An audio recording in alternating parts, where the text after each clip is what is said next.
He's taught millions worldwide how to become rich. Now, best-selling author and financial expert Robert Kiyosaki reveals the financial secrets of the rich with you. See how Robert's simple formula for personal wealth can transform your life and put you on the path to true financial freedom. 60 Minutes to Getting Rich begins right now.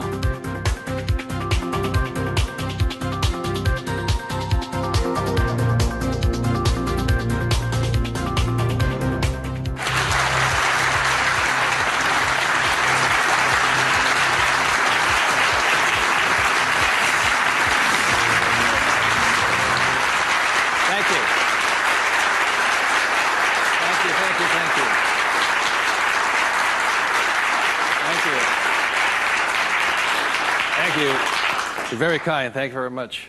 First of all, thank you for coming here this morning. And some of you came from some great distances. I remember that every time I do a talk, I'm always worried that people won't show up. And so my ego couldn't handle the blow. So thank you for showing up, and I'll do my best to be of some value or entertainment today. First of all, how many people have had the chance to read Rich Dad, Poor Dad? Good. Okay, thank you. For those who haven't had a chance to read the book, I'll give you a quick background on the story. Rich Dad, Poor Dad is a true story, and it's based upon my two dads. My real dad was the head of education for the state of Hawaii, a very smart man. He was the boss and things like that when I was in school. And my rich dad was my best friend's father. And my best friend's father was a man who didn't finish school. He dropped out of school at age 13. But ultimately became one of the richest men in the state of Hawaii. Self-made, did it on his own, and stuff like that. So Rich Dad, Poor Dad is a true story of what two fathers tell their two sons, my best friend and I, about the subject of money. And as the the positioning statement of the book says, what the rich teach their kids about money, that the poor and middle class do not. And as we all know, for the most part, we learn very little to nothing about the subject of money in school. And so what we learn about money oftentimes is handed down from parent to child. And those are the ideas that we have relative to the subject of money. So my rich dad was a man who, he was my best friend's father, like I said, when you look at the white sand beaches of Waikiki and the hula girls and the palm trees, my rich dad was the guy that owned the land underneath the hotels. And my poor dad, I call him my poor dad, although he was a high-paid government official, and I do mean high-paid. He made a lot of money. In fact, he made much more money as far as a salary and paycheck goes than my rich dad. And so the story is really what my rich dad taught me as compared to my poor dad. And so what we're going to be going over today are some additional ideas and thoughts and information that may assist you in getting wealthier, easier, quicker. How many people would like to get wealthier, easier, and quicker? Good. Thank you. So in contrasting them, most of us have heard, like my poor dad, very middle-class man, smart man, but he had middle-class ideas when it came to money and values. And he always said, son, our house is an asset, and it's our largest investment. And my rich dad would say, here I'm 9 years old. I go, okay. I got it, Dad, I got it, right? And then I would go over to my rich dad's house, and I would say, my dad just said, our house is an asset and our largest investment. And my rich dad would say, well, that's why your old man's not rich, is because your house is not an asset, and if it's your largest investment, you're in really big trouble. And that's when the contrast that started to hit me. And then my poor dad always said, do you think money grows on trees? And his favorite words were, I'd say, Dad, let's buy this. He goes, I can't afford it. And my rich dad said he forbade his son and I from ever saying the words, I can't afford it. He said, the moment you say you can't afford something, it becomes true. So the power of the spoken word or your thought has the ability to become what you think is real in the world. So if you say, I can't afford something, that becomes your real world or reality. And what my rich dad said instead was, instead of saying I can't afford it, simply say, how can I afford it? Or in school a lot of times, I'd say, hey Dad, guess what, I'm going to be a millionaire. He goes, you can't do that. And my rich dad said, never say you can't do something. Ask yourself, how can I do it? And he said, and just in the switching of those words, if you say, how can I afford it, your mind opens up to the possibility. And your mind then has to go to work. This is your single most powerful tool you have, is the brain. But if you say, I can't afford it, then the thing goes to sleep and it sits there, goes dormant, and doesn't have to do any more work. You're the one who's doing the work then. So those are some of the subtle, differences. My poor dad, the school teacher, the head of education, always said to me, he says, son, go to school, get good grades, get a safe, secure job, high-paying job, and work hard. And my rich dad said, that's a good idea if you want to work hard all your life. He says, but if you want to get rich, you have to learn how to have money work hard for you so you don't have to work for it. And you also have to learn to buy companies. Don't be the guy applying for the job, be the guy that's handing out the job. But I want to give you something I rarely say to people, is that there was 3 main points that I think made a difference in my life. And point number 1 is that I realized very early on in life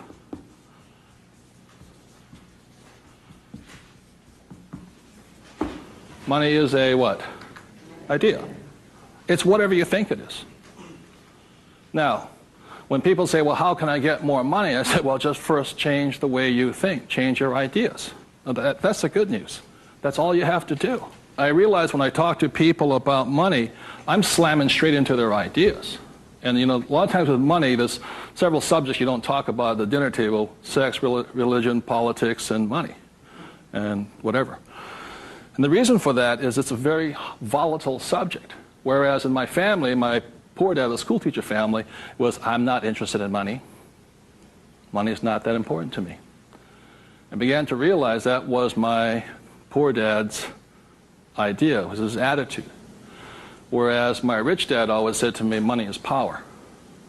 Money gives you power. Respect it. Treat it respectfully. So there's all these different ideas about the subject of money. The thing I hear people say is, I'll never be rich. And that becomes a self-fulfilling prophecy, you see. And that's why money, just as an idea, is so powerful. And when I talk to people, I oftentimes ask them, I said, what did your parents tell you about the subject of money? Because that becomes real. If you were told, go to school and get a job, see, many of us may not be in the same profession, but we're following the same path. And most people did not come from families that were rich. In America, less than 1 out of 100 people at age 65 becomes rich. In the richest country in the world. 1 out of 100. 4 become wealthy. I think 56% are dependent upon the government or a pension to take care of them. And they start going downhill. So what I had to do, what I'm going to be talking to you about, is I had to watch my ideas, I had to watch what I said, and I had to watch who was giving me the ideas. Okay? Because they're not the same. Like you go to one doctor and they say, eat a low-fat, high-carbohydrate diet. You go to another doctor, they say, eat a high-fat, low-carbohydrate diet. Somewhere you got to make your choice. Number 2, the thing that I learned by having 2 dads with their contrasting points of view, I realized this really early on.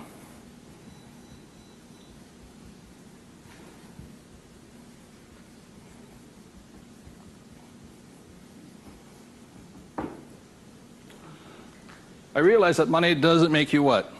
Rich. Because my poor dad made more money than my rich dad.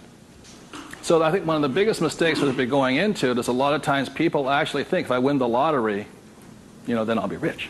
Or if I go to Vegas or gamble or my luck changes, then I'll be rich. It has nothing to do with it.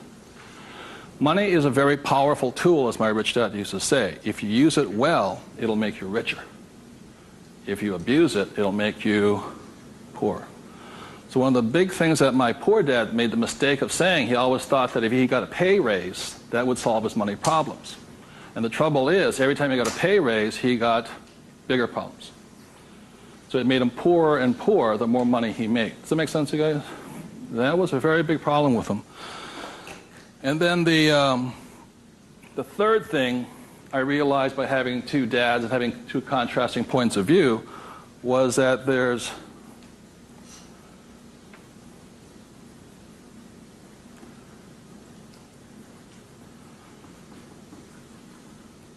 two kinds of money problems. One problem is not enough money. The other problem is too much money. And they're both problems. And the thing that I say to people is this, that, like I think most people think they're real special. I'm the only one with money problems. Well, the reality is everybody has money problems. Everybody. Every single person. Every company has money problems. Every country has money problems. Every government has money problems. Everybody has a money problem. What makes you rich or poor or middle class is how you challenge or handle the problem. And what most people do, since, so most of us came from families where the problem was too much or too little. Too little. And that becomes our idea. We think money is scarce, hard to get, work hard for it. Very popular idiom going around today suggesting that the way you get rich is cut up your credit cards. Oh, man. Live below your means. Those are poor people's mentalities. Save, go long term, buy mutual funds. And it's not a rich person's way of thinking. I love my credit cards. They make me happy.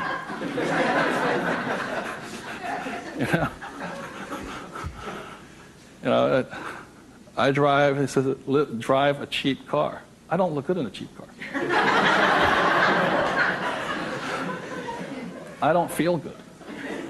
Now, the point I'm making here, again, there's poor, middle class, and rich. And very early on in my life, I really realized that being poor and struggling did not look good on my face. And I did not like it. But I grew up in a family that if you were rich, the idea was that you were crooked, evil, not caring, inhuman, not generous, and all that stuff. So if I said I want to be rich, then I went against my family's values. It was tough having that. Now, the other thing I saw was that by my rich dad managing his money well and becoming a business owner and an investor, that he got richer and richer and richer. Then he had a different kind of problem. His problem was too much money. And my rich dad said to me when I was about 18 or 19 years old, he said, son, there's two kinds of problems. Not enough or too much. Which one do you want? And at that point,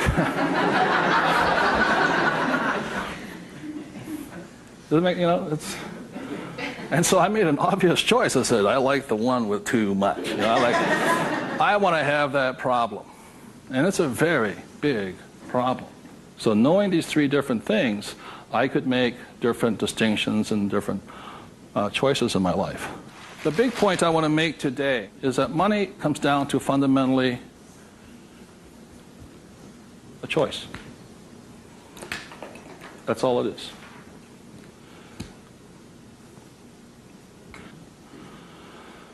And so, as a young boy having two dads starting at age 9, I had to make a choice of which dad I was going to listen to. And it was a tough decision. Really, really, really hard because I loved both men. Both men were big men. If there was a role model that they filled, they were tall, and they acted like John Wayne or Robert Mitchum, not Pee Wee Herman. They were big, strong, powerful, good, honest, hardworking men.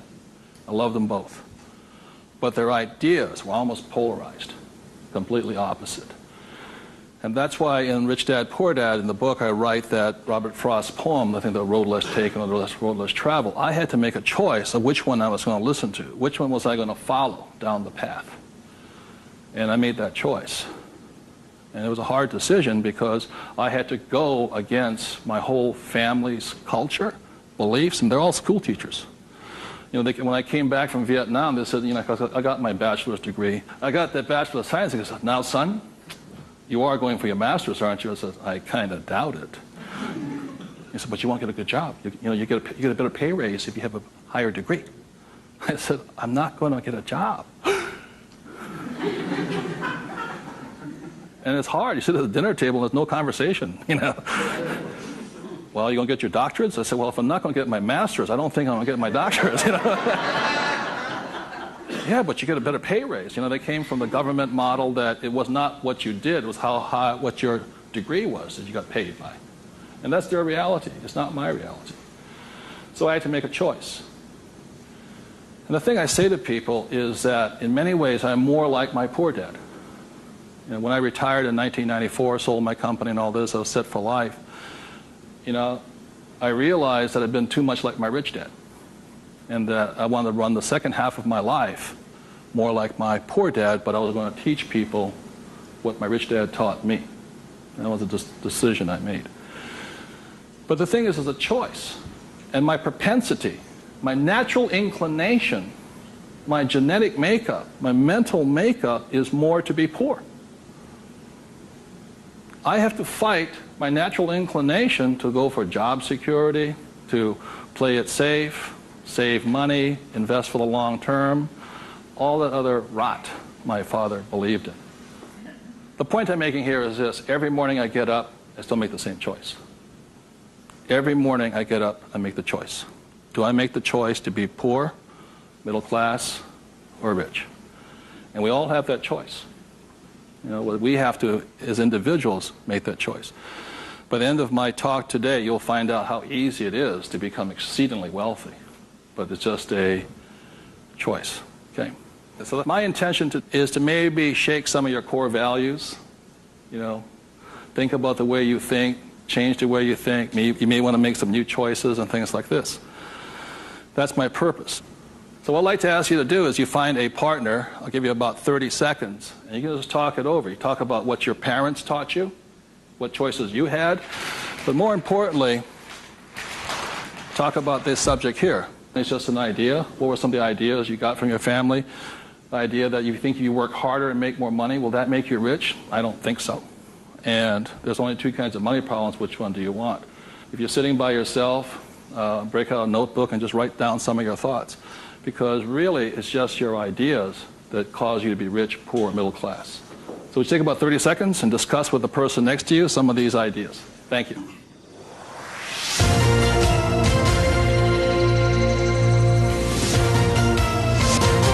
The main point of the book, Rich Dad, Poor Dad, for those who have not read it, so this is book number 1.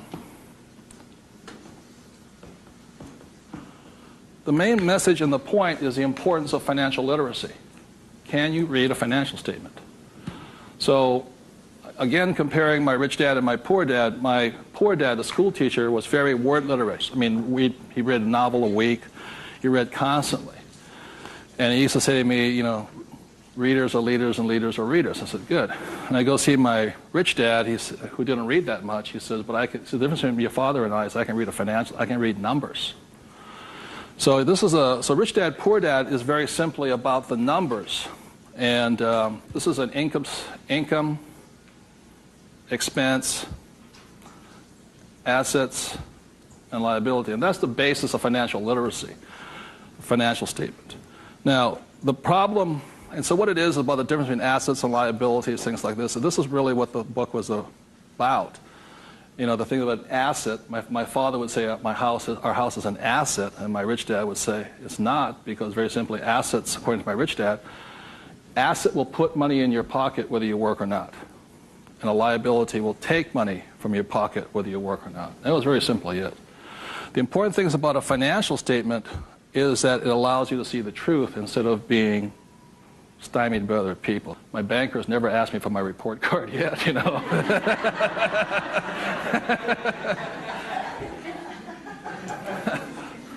And what your banker asks for is your what? Financials. Because what a banker wants to see is your financial intelligence, not your academic intelligence. And both are important. Academic intelligence is important, you know, forever. But so is financial intelligence. So what my rich dad said, your financial statement is your report card once you leave school. And the problem is 99% of the people leave school and they don't have a clue what a financial statement is, much less what a checkbook is. You know, they know credit card, but they don't know much beyond that. And so they're easily swayed with the idea your house is an asset, and that's what gets them in trouble. They can't tell the difference between an asset and a hole in the ground. So that's a big problem there. Okay? And then book number 2, which is this one here, was the cash flow quadrant. Quadrant means 4. And the quadrant was the 4 people that make up the world of business. E stands for employee, S stands for self-employed, B stands for business owner, and I stands for investor. So my poor dad always said to me, son, go to school and get a job. So he was programming me to come here. But I kept saying, but I want to be rich. And my mother says, yeah, don't listen to your dad, My mother was a nurse. And she says, if you really want to be rich, you should become a doctor. They make a lot of money. So my mother was saying become, specialist, self-employed, or small business owner, independent. You hear people say, if you want to be successful, get a profession. Something you can fall back on. Become a plumber, electrician, attorney, accountant, something you can fall back on. Because these guys are the smart guys. These are the people that become doctors, lawyers, accountants, and they're really the brains of the class. My rich dad said to me, Robert, you make a lousy employee. You can't follow orders. You don't like sitting still. And you're not very smart. I said, right. He says, you'd be very good over here.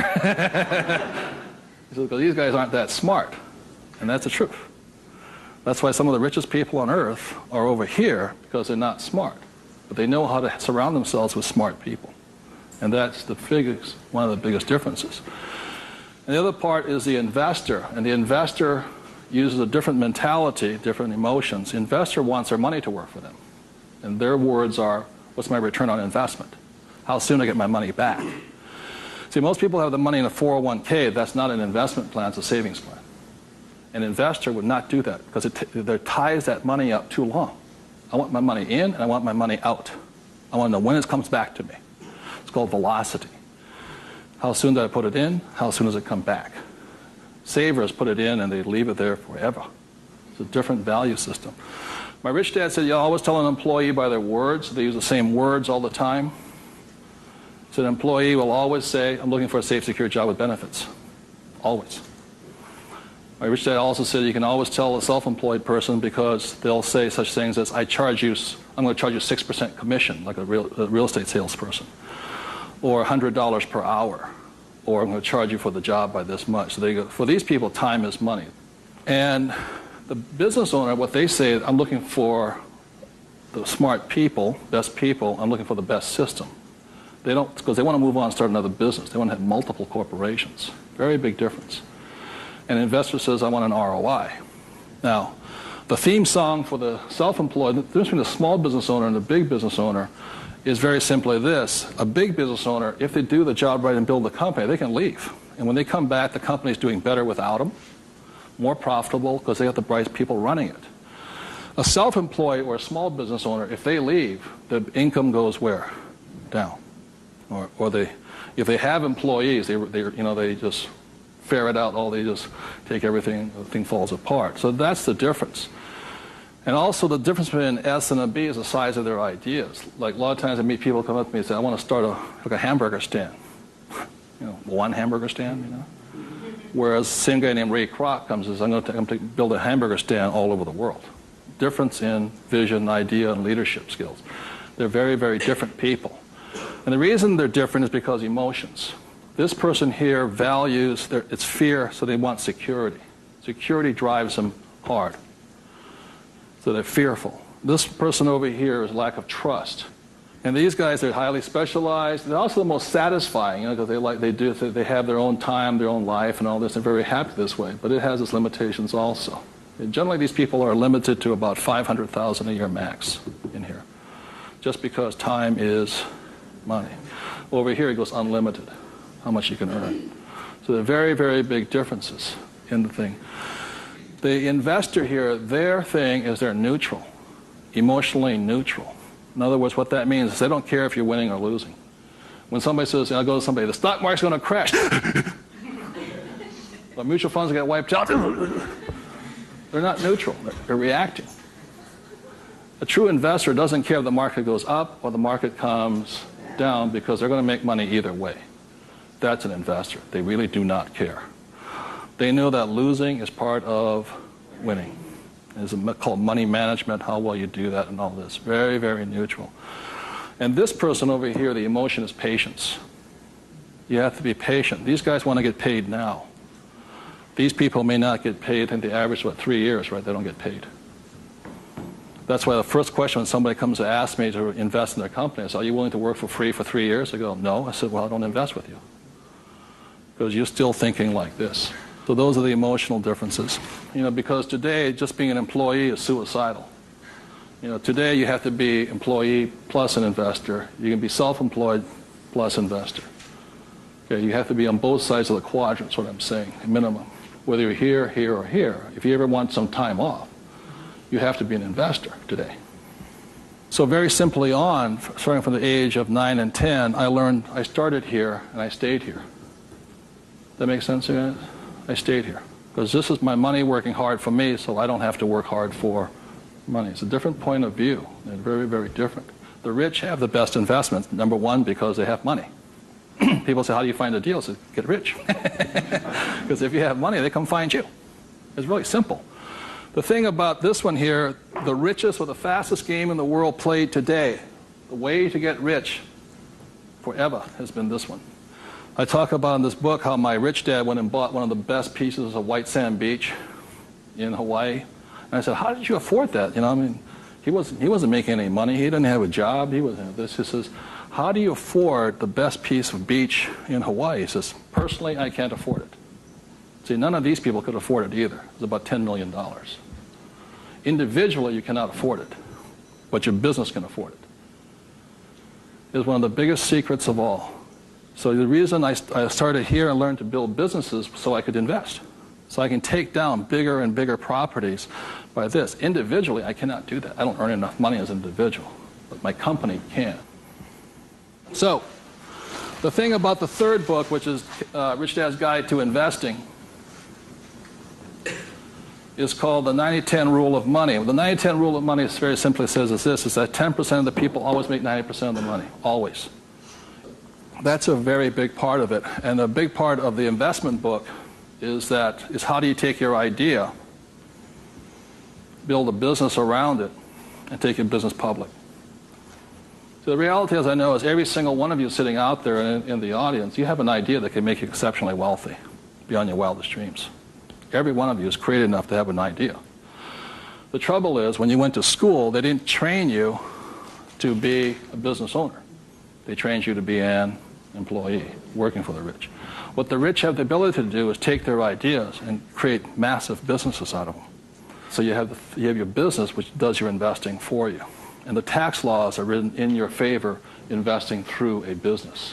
That's how the rich get rich, because they pay less in taxes, very simply because they invest through the B and I quadrants. Investing from here, the laws are written against you here. In America, 1943 was the Current Tax Payment Act, which made anybody who's an employee could not pay themselves first. Government gets paid first. If you get a pay raise, government gets a pay raise. Forever. Forever. You make $1 million, you still pay more in taxes, incrementally. 1986, they passed the Tax Reform Act of '86. All doctors, accountants, attorneys, and the laws were changed against them. But they never changed the laws for the rich, because this is how the rich have gotten rich, by owning corporations and businesses. And that's been in effect since 1215, which is the signing of the Magna Carta. So ever since the thing is, you have to know, you want to get rich, you have to play by the rules of the rich, because the rich make the rules. And for the last thing I'll say about taxes is this. If you're an employee, the tax laws is that your financial looks like this. If you're a business owner, your financial looks like this. And the big difference here is this, is as an employee, your first line item expense is tax. If you're a business owner, it's the last. That is the biggest loophole ever. And that's why the rich get richer. They can take their money that comes in here and goes in here, and these guys, the money comes in and goes there. Very big difference. So would you take 30 seconds and discuss whatever you have heard so far? Thank you very much.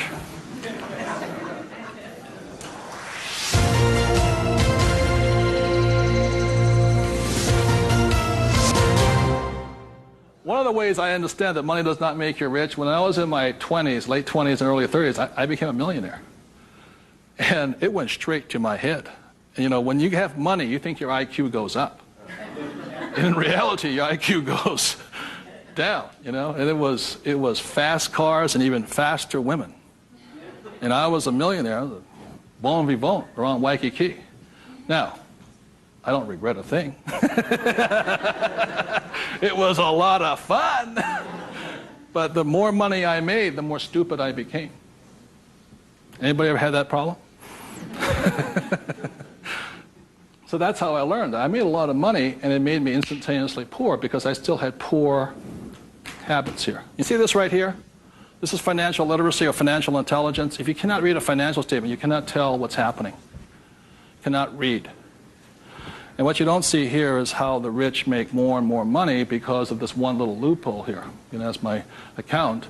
You know, over here you hit 335,000 in income, and your tax rate keeps going up. Over here you hit 335 in income, income rate, tax rate goes down. The laws are written for the rich by the rich. Period. So very quickly I'll go into a financial statement, and this is the basis of wealth here.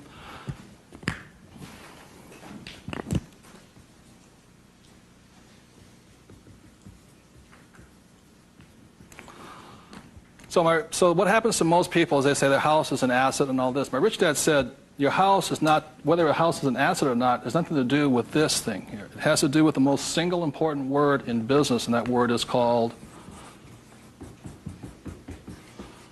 what's the word?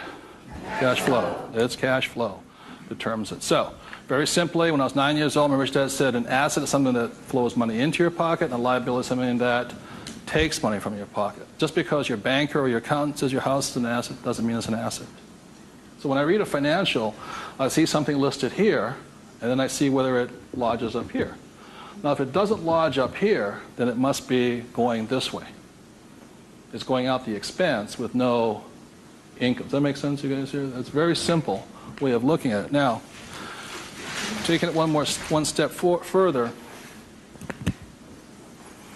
this is where the confusion sets in, is very simply because if you buy a house for, let's say, $100,000, and you get an $80,000 mortgage on it, you put $20,000 down, the problem is your house is listed both asset as well as liability, and that's where the confusion starts. It's listed in both sides, and that's the problem. So the thing here is this, and by the way, the word mortgage comes from the French word mortier, which means death. You know, so that means you're engaged until you're dead with the house, and it's staggering. So let's say you buy this little green house here. Okay. The way you know it's an asset or liability is, let's say I use it as a rental property, and after paying all taxes, you know, taxes, insurance, and expenses, and all this stuff, I make $100 a month. It shows up over here under income of $100 a month. Now, if let's say I have a tenant who trashes the place, doesn't pay me rent, takes me a year to evict the bugger, immediately that house becomes a what? Liability. So the house can be either asset or liability, but it's not because it's an asset or liability listed here. What determines if it's an asset or liability is income and expense. So what makes a person struggle financially is that what they do is they go out and buy a house, and they call it an asset. So you have a house mortgage over here. You buy a car, you call it an asset. You buy yourself a Gucci suit, that's called an asset. You get a gold watch, it's an asset, and all this. But they're really what? Liabilities. And so what happens is, I can tell if a person's rich or poor or middle class very simply by reading the financial. I can look at the financial and see this. If money's coming in and money's going out, this is the cash flow pattern of a poor person. It's not how much money you make. It's how you spend your money. I know a doctor here in Arizona, he makes over $500,000 a year. But he spends $525,000 a year. It comes in and it goes what? Out. He thinks like a poor person. Okay. The average middle class person, because they have a job, and the bankers like people with jobs and all this, they get all this stuff. This is their cash flow pattern. They have huge long-term liabilities. They're illiquid. Okay? And this is the cash flow pattern of the great middle class who think they're rich. My rich dad said, it's just because you live in a big house, have a nice car, and wear nice clothes doesn't mean you're rich. You could be broke, more poor than the poor person. So the difference was, for me, was that I spent my life learning how to acquire assets, so I don't need a job. The object was never to work for money. It was to learn to acquire assets that put money in my pocket, either stocks, bonds, real estate, businesses. So this is the cash flow pattern of the rich. The way to find out how rich you are is this: is let's say you're married, husband and wife. If the two of you stop working, what happens? See, if my wife and I stop, income still keeps coming, because it's not dependent upon us working. The average person, all their assets, they realize if they stop working, are really liabilities. As my rich dad said, assets feed you if you stop working, liabilities eat you. And the reason they can't stop working is because the liabilities eat them. So the definition of wealth is how long can you survive without working? And it's measured in days or years in time. So when I retired in '94, my wealth was infinite. In other words, I always had more than enough money coming in that was greater than my expenses. And that's a way of thinking. Would you please take 30 seconds to discuss that thing on cash flow? It's cash flow that determines if you're rich or poor, okay? Thank you.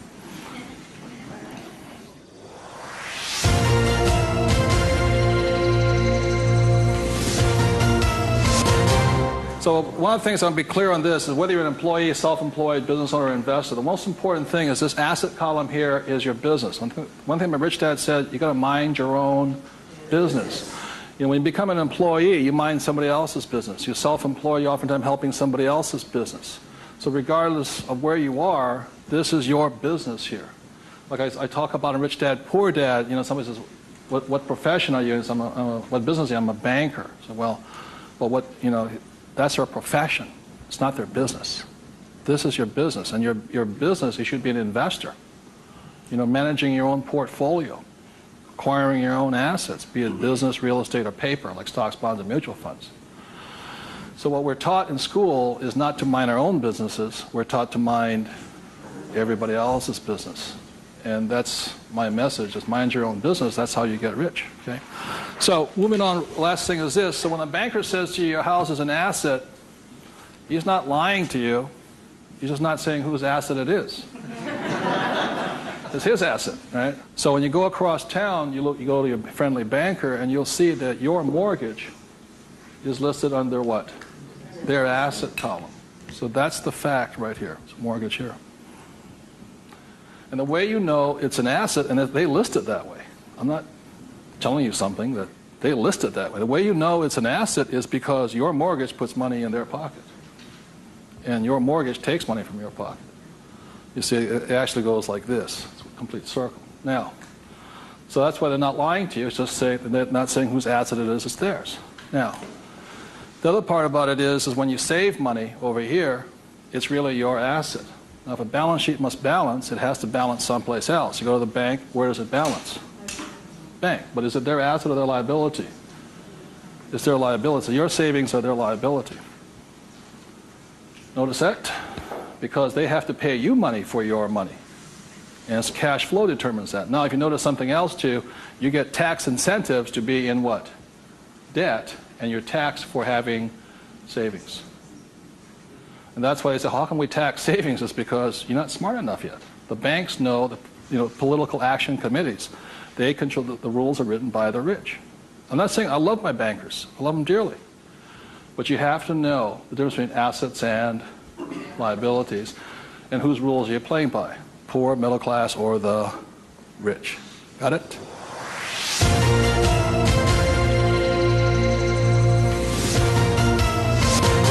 I'm going to talk about a subject that's getting nearer and dearer to many of my peers' hearts lately.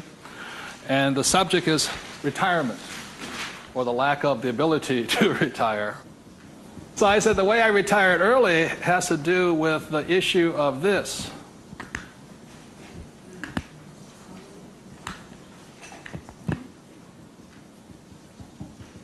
Debt versus what? Equity. The reason I could retire early was because I'm in debt. I borrowed my butt off to retire early. The average person is going to take to 65, 75 as long as possible because they're trying to retire on what? Equity. In other words, they're going to try and use their hard-earned cash to retire, where I would rather use the bank's money to retire. So I am in debt up to my eyeballs. Because the reason is I know some of you out there, because I'm sure some of your parents told you to get out of what? Debt. Well, that's not that intelligent. Because you have to know there's good debt and what? Bad debt. And most people are loaded with what? Bad debt. And if you want to get rich, load up with what? Good debt. And the question I asked those bankers, I said, let me ask you this. How long would it take you to save $1 million? I'll ask you guys, how long would it take you to save $1 million? A couple of years at least, right? Yeah. How long does it take you to borrow $1 million? About 10 minutes. If you have good financials. And that's the difference. And that's the price people pay for not being educated in this world, to think that they have to work hard, save money, and finance your retirement on equity. I'd rather do it on debt. And the way I do it on debt is my banker will always lend me money on a thing called real estate. Always. They will not lend me money to buy stocks, but they will lend, even if it's bank of what stock, their own stock, they won't lend me $1 million for 30 years at 8%. But if I find a commercial building, $1 million, 8%, 30, they'll all day long. The thing that scares me right now is never have so many people in the history of the world bet their retirement on the stock market. And they've bet real money. Am I correct? And trust me, the market will crash. Always has and always will. Now, those taking deep breaths right now, it's because you're not, because that should be good news. Because if it crashes, that's when you get rich. But the people who have been trained to think of playing it safe and all this, they're going to be in terror. Completely different point of view. So the point I'm making here is this: one of the reasons I wanted to get educated, understand cash flow, play the game, was just so I could borrow money faster. When my poor dad always said to get out of debt. Debt was bad. So I just called, I just called my broker down the street here. I said, I need 2.4. He says, come in and sign the paperwork. That was it. 2.4 million, just sign. Now, because I can take that money and make 10 million out of it, the average person will go on vacation with it. Or buy a big house or buy a boat. It's called fiduciary responsibility. If you can prove you know how to manage your money and you have the good financials, plus you have a couple of million in cash, they'll lend you all the money you want. Because they know my problem is too much money. And the reason I buy real estate is because I get more tax breaks. Real estate is a game of the rich, not paper. It's a really interesting world. So what I'm going to go into is how you can get to the point where you don't, I'm not recommending just go out and borrow today, especially if you have no education. I spent 40 years getting here to the point where I can call my broker up. Before, 10 years ago, I'd call them up and they'd laugh. How much do you want? Well, I took that as a feedback that I had to improve my financials. Does that make sense to you guys here? To the point where they would say yes. So the difference between my poor dad and my rich dad was this. My poor dad always said, get a high-paying what? Job. Big mistake. Because the trouble with a high-paying job is you get taxed. So my rich dad said, so was my poor dad, high-income job. That was the key to success. That's a very middle-class, pedestrian point of view. The rich know this. It's not how much money you make. It's how much money you keep. You've got to keep it. It is not how much you make. It's how much you keep. It's called the income to expense ratio. In other words, how much drops to your bottom line. Does that make sense to you guys here? Yes. How much drops? So the minimum is 30%. So if you're making $1,000, the minimum that can drop is 30%. If you're not going 30% to the bottom line, in other words, this way, and you don't have to do it, I'm just giving you the ratios that work. If you have $1,000 coming in this way, then 300 needs to hit here somehow. That's the ratio. The average person, you know how much is hitting here? Nothing. That's why they're poor. They're making more and more money, a high-paying job, you know. I went to the university to get a high-paying job, and I'm now at GS-19, and I'm getting more money, but less is dropping here. Does that make sense to you guys here? Because they're buying more what? Liability. It's called the income-to-expense ratio. How much is dropping? That's what counts. I listened to Sir John Templeton. He said when he first got married, for every 1,000 that came in, 500 hit here. That's what makes the rich rich. It's not how much they make, it's how much they keep. It's a matter of focus. And my poor dad always said, I'm making more money. My rich dad says, I'm keeping more money.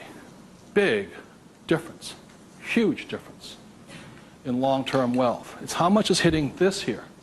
So the thing I have is an exercise that'll prove that anybody can be rich.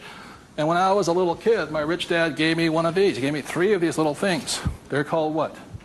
Piggy banks. So if you want to get rich, go out and buy 3 of them. Okay? 3 piggy banks. That's all it takes to train yourself to think to be rich. Now, for every piggy bank, so you have 1 piggy bank, 2 piggy banks, 3 piggy banks. 1 is for saving, 1's for investing, and 1 is for tithing or charity. Very important to give. The decision you make today, I'm talking about choices. You can say, well, that's too simple, you know. But the choice you make is for the rest of my life, or for the next 90 days, whatever you can handle, how much am I going to put in each bank every day? Not once a week, every single day. Because what you're training is your brain to think like and act like and be like a rich person. You're dropping it to the bottom line. So, let's say the most you can handle today, given your horrific financial brilliance, is $1. Good. Now, I don't care the dollar amount, but I do care that you do it. It's like going to the gym and saying, you know, today I look like a sumo wrestler, but tonight I'll look like Arnold Schwarzenegger. It's not possible, you know what I mean? It's not going to happen. So how many people right now could say for the rest of your life, with 3 piggy banks, you'll put $1 a day away per bank? Good, right? And it's not, and everybody can do it.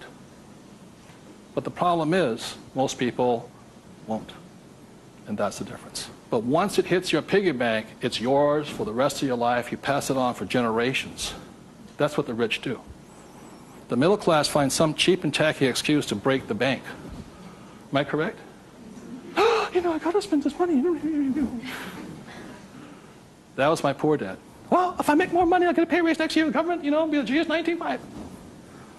But they kept breaking the bank. Now, it has nothing to do with the dollar amount. It has to do with the habit, the way of thinking, that this is more important to me than eating. It's more important than my kids' clothes. More important than everything else is this. This is first. So start with $1. Everybody can do that. All it is 0 to go to 10. Now, at this point, people say, well, that's not that tough. Try $10 a day. Then you see some heartbeats. At that point, you're now at the boundary of what's possible for you. It's only a 0 added on to it. And you want to spend it. Now, if this becomes easy at $10, then just up it to, and you'll find your heart rate going up. So when people say, well, this is a simple exercise, I'm beyond it, then try going to, it is not the dollar amount. I mean, it's not the things, it's the habit. And you know you're a stud.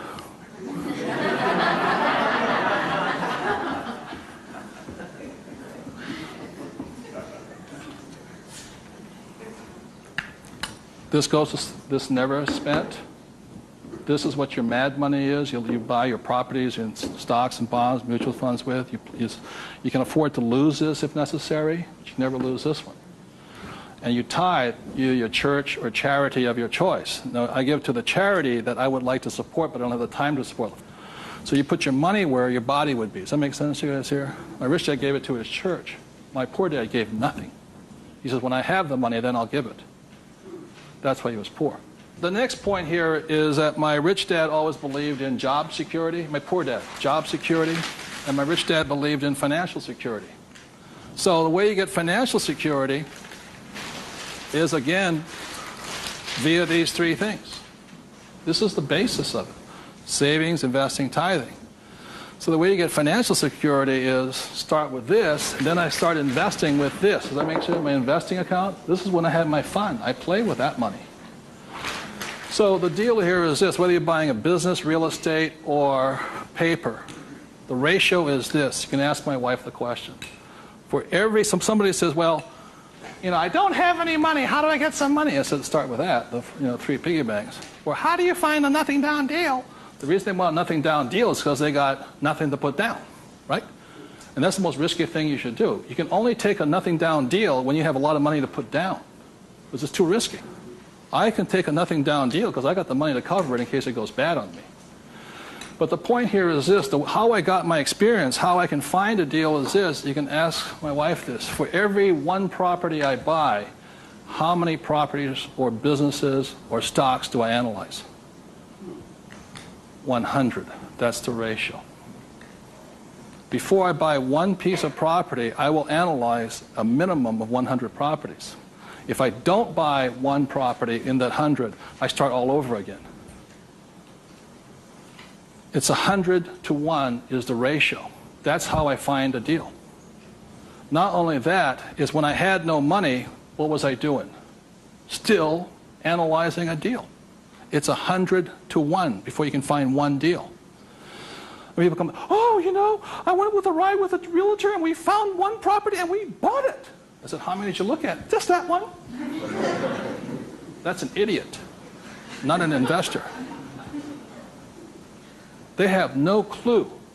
The way you want to find out the market trends, the ups and downs, the ins and outs, is you got to analyze 100 deals. Out of that 100 deals, you put in offers on 10.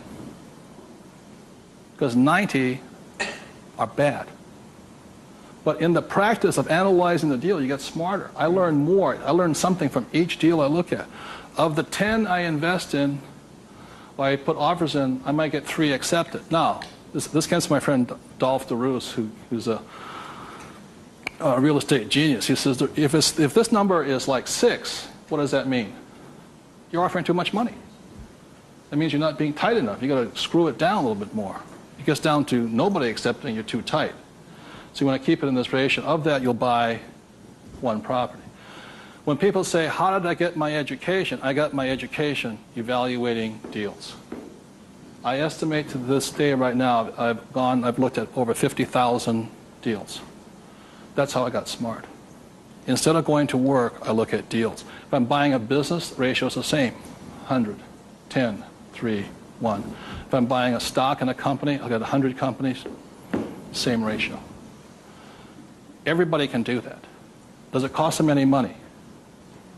No, not at all. It's free. When I go on vacation with my wife, Kim, she knows where I'm going to wind up. It's a real estate office or a brokerage office because it's a habit. So this is what gave me financial security, and what my poor dad focused on was what? Job security. He had no assets when he lost his job. Okay? 30 seconds, please discuss that ratio. 50,000 properties I've looked at now.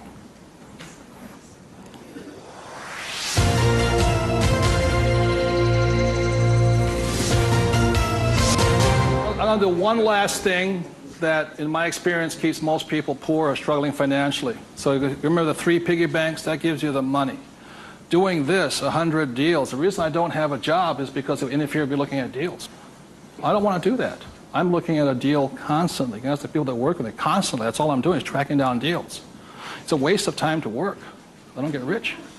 So that's the thing. The second part is most people don't have the time to spend the time to get rich. They're too busy working for the money. And the third part is most people say it's risky or it's fearful or they chicken out. You know, they see a deal. Even if they see it, they back out. And I've seen so many people do it. And the reason for that is because if this is an iceberg, okay, most people, they say, I'm going to get the 3 piggy banks, I'm going to look at 100 deals, but it comes time to put the money, we call go hard on the dollar. Got to go hard. If this is your conscious mind, let's say, this is your what? Subconscious. Money, sex, politics, religion. This thing takes over. I have seen people go, I might lose money, when the stock market crashes, and what if this is bad, and I'm going to call my accountant, my attorney. This talks. I see them walk away from it. Well, I'll think about it. It doesn't cost you anything to buy a piece of property. Nothing. It costs nothing. It's called you put an option down on it. I sit there and say, well, you want $1 million? I said, here's a $20,000 check. Don't cash it for a week. I'll see you. I option it. Same as in the stock market. Option. I don't use the thing. It doesn't cost you any money to buy a piece of property. But people will talk themselves out of it. Instead of interacting, these guys are reacting. And it's really tough here in Arizona, or you don't know what it's like to be in New York. I'm going, it doesn't make any difference, because the problem is between your ears.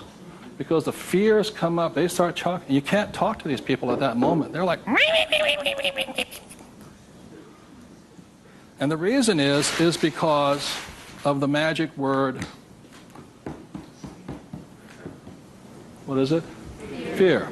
And what happens to the average person, fear stands for false evidence appearing real. And what I mean by false evidence is that if this starts talking, they'll start gathering the evidence to make sure that it's real. Well, you know that most businesses fail. Let me show you the facts, and let me show you the stats. See, they're looking for all that false evidence. They'll validate, they'll justify it. They'll call their mother, their sister-in-law, their brother-in-law. Yeah, we agree with them. Am I right? Yeah. They'll make it real. It's not real. Like, I got crucified that said, that the 9 out of 10 businesses fail. I said, that's correct. Yeah. Most of them fail, but one makes it. I said, look, I failed twice. Twice I was part of the 9, but once I made it to the 10. The difference between you and me is you haven't failed at all yet. Yogi Berra once said the great thing about the National League is that if you strike out 7 out of 10 times, you're in the Hall of Fame. So the biggest mistake was by my poor dad, my rich dad. This did his thinking for him. He could give you all the reasons why you failed.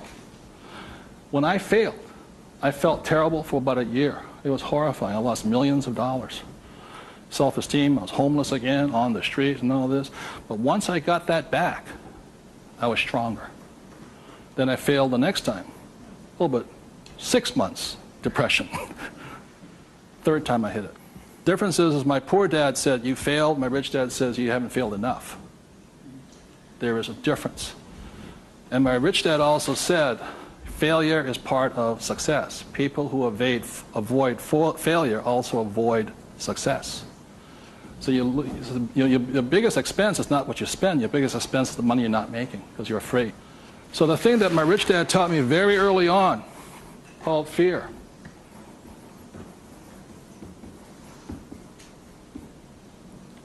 Fail early and fail responsibly. Look, if you know you're going to fail, do it now. Don't wait. Because each time you make a mistake, you get smarter if you do it responsibly. So the thing that I do is when I fail, I go, like I said to my investors a couple of 4 years ago, I said, I need to raise $3 million. The chances are we're going to fail. And if you can't handle the $50,000 shot, don't put your money in here. There's a good chance I'm going to fail on this one. So people left the room, and I got more money because I was forthright with them. I said, if I lose it, I'll tell you I lost it, and I'll tell you the next deal. But failure is part of the process.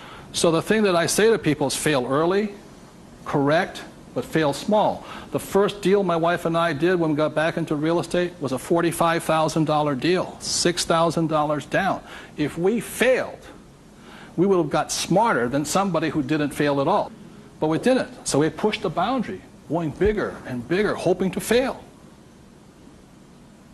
Well, everybody's avoiding failure. I'm hoping to fail because I'm going to get smarter. I open my mind up. I ask people for their advice. I synthesize the data, make my own decision. But I live and die. If I make a mistake, I own it. So I apologize. I blew it. I made a mistake. This is what I learned. Continue on. So I want to thank you all for being here. The thing I want to leave you most with is that every morning, you know, as a 9-year-old boy, who was going to listen to? It was a choice, rich dad or poor dad. Every morning I get up and I still make that choice. Who am I going to listen to? And I hope you make your choices for yourself. Thank you very much.